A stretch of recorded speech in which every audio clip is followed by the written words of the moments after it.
जब मैं 12 बरस की थी तो मेरे खानदान को पता चला कि मैं हामिला हो चुकी हूँ। उन्होंने मुझे कुश्ती में डालकर सजा वाले जजीरे पर छोड़ दिया। मैंने वहां 4 रातें बगैर पानी और खुराक के गुजारी और मुझे लगा कि मेरी मौत वाकई हो जाएगी।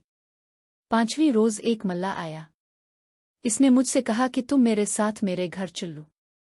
मुझे लगा कि वो मुझे धोखा देकर कुश्ती में बिठा लेगा और फिर गहरे पानी में फेंक देगा। जब मैं हिचकिचा तो इसने साफ साफ बता दिया कि वो मुझे अपनी बीवी बनाने के लिए बचा रहा है। लेकिन इस वक्त मेरे पास सिर्फ 2 ही रास्ते थे, या तो इसकी बात मान लूं या फिर खुद पानी में छलांग लगाकर मर जाऊं। आखिर में किसी को मुंह दुखाने के काबिल नहीं रही थी। फिर मैंने काफी मर्तबा सोचने के बाद फैसला किया कि पहले भी मेरे साथ धोखा हो चुका है और ये सारे मर्द ऐसे ही होते हैं। अगर ये भी ऐसा निकला तो मैं सारी जिंदगी खुद को मुआफ नहीं कर पाऊंगी।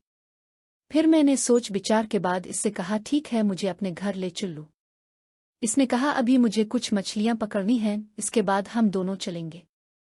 इसने आधे घंटे में 10 से 15 मछलियां पकड़ी और फिर अपनी कुश्ती को किनारे पर बांध दिया और मुझे अपनी बाइक पर बिठाकर घर ले गया। इतने सफर तक इसने मेरे साथ कुछ नहीं किया था। जब हम घर पहुंचे तो वहां उसकी एक बूढ़ी माँ और एक बूढ़ा बाप भी था। वो मुझे एक कमरे में ले गया और कहने लगा, तुम फ्रेश हो जाओ, मैं तुम्हारे लिए खाना लगाता हूँ। मैं इस वक्त तक यही सोच रही थी कि शायद वो अच्छा इंसान है, लेकिन मैं इसकी नीयत को नहीं जानती थी कि इसने कितनी लड़कियों को ऐसे ही धोखा दिया होगा जैसे आज इसने मेरे साथ किया। इसने मुझे नाश्ता करवाया और फिर 2 दिन तक मेरे साथ अच्छा सलूक करता रहा। मुझे कुछ समझ नहीं आ रही थी। फिर मैंने सोचा कि इसने मुझसे शादी की बात की है, तो मैंने इसे कहा कि मुझसे शादी कर लो। लेकिन इसे ये नहीं मालूम था कि मैं पहले ही हामिला हो चुकी हूं, क्योंकि ये बात मैंने इससे छुपाई थी। मैं किसी तरह इस बच्चे से जान छुड़ाना चाहती थी, लेकिन मुझे मौका ही नहीं मिल रहा था और वो 2 दिन काम पर भी नहीं गया था। रात को जब मैं सोने लगी तो मुझे आवाजें आना शुरू हो गईं। मैंने सोचा, देखूं इस वक्त कौन बातें कर रहा है।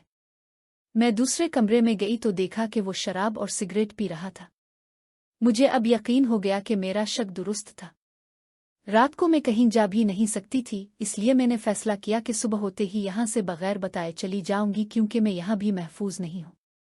लेकिन मुझे क्या मालूम था कि वो इस रात मेरे साथ कुछ ऐसा कर देगा।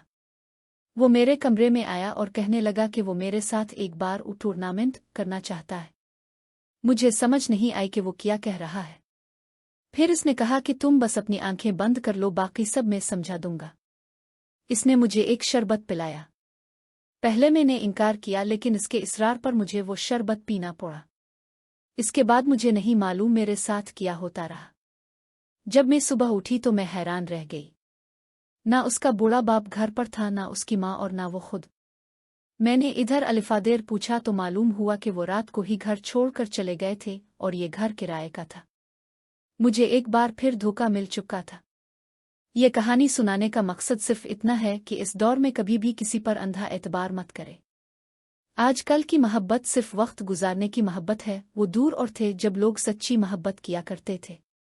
उम्मीद है आपको समझ आ गई होगी। मिलते हैं अगली वीडियो में। अल्लाह हाफिज।